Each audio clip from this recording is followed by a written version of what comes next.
Michael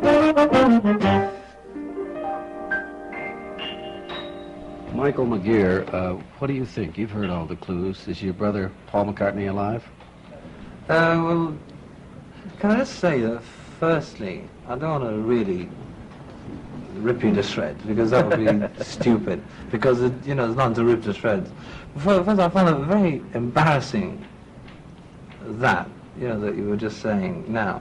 But the worst thing I found, that it was boring. That last, however long that took, was a very boring piece of television. Television is to entertain, and that was fantastically boring, For the simple fact that it has no basis, no factual backing up. You've got nothing at all to base it on. It's just a fantastically contrived piece of press material, which you're making a television debut, and I've seen people make personal appearances talking about the subject. They're taking money out of these people's pockets on a very bad, and the people at home there, out of their pockets for a very bad piece of. It's not even entertainment, If it's funny or it's a good song or something like that, great. But when somebody's being conned, I think it's very. You think it's all a hoax, Michael? No, I think he's dead, all right. There's the proof. There's the proof you need. Yeah. Oh man, it's terrifying. How that you get away with it. Yeah. Well, I think the point at which it becomes interesting is that it is an American phenomenon. I don't think that the British people would do this with this kind of a story. It was on once on the news that America had said something about a Beatle being dead. It was on once on the news that How is it handled in England? It was once on the news. It was right. From Precisely. 6:50 in New York. There is a report that Beatle Paul McCartney has died in a Good night.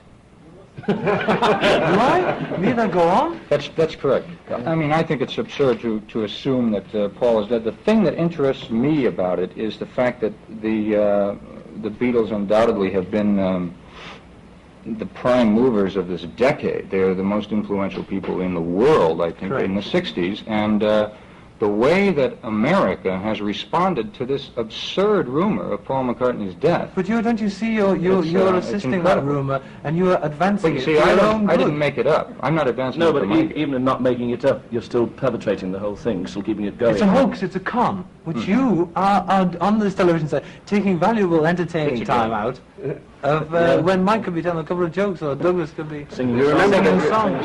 You remember the remark of Mark Twain when a report got out about Mark Twain having been dead, and finally they reached him in those days, and he said, "The report of my death is greatly exaggerated." I think that Paul said that almost those precise words When when was he was the, informed excuse me, of when his was the last time you saw your brother? The last time Yes. was his funeral, I think.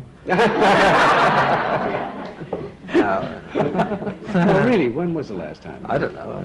You don't know? Yeah, I mean before I came, Oh, well, that was, what, fairly recently then? Didn't look well, though, did he, Mike? Very pale, and he had a black armband on with those things, and somebody's holding a hand up down his head like that. And in the background, you can hear somebody saying, Have you ever talked That's to a weird experts? He brought up you brought up the fact about this mass appeal. Have you ever talked to people about that? Yeah, I talked to a fellow, a doctor, a psychologist who specializes in psychology of the mass variety at NYU Graduate Center. He feels that the reason this rumor got to the point that it did was because of the fact that the Beatles are the most important people of our generation, and that therefore anything that affects them is bound to have an enormous emotional and subconscious psychological effect upon the minds of contemporary So therefore, may I interrupt? So therefore, if they are so important, if they're as important a figure as you say they are, which they are, we accept that fact, do you think for 1 minute, you take a figurehead of your state, I mean not figure, so an idol or something. an idol, it doesn't matter. Elvis Presley. You think Jacqueline Kennedy, right? Jacqueline Kennedy now has supposedly died. Somebody like that. There is a prominent figure in the public eye. You take that, and you mean to tell me that it could get to such lengths? I don't think rumor? so. No. It's impossible. I agree. I It quite would have agree. to be substantiated. I quite agree with you, yes. Wow. When Paul got married in England, was that covered in the American press? Absolutely. Oh, yes. Yeah, that was only this year, Yeah. last year. Yeah. Was it covered there? In England. But no.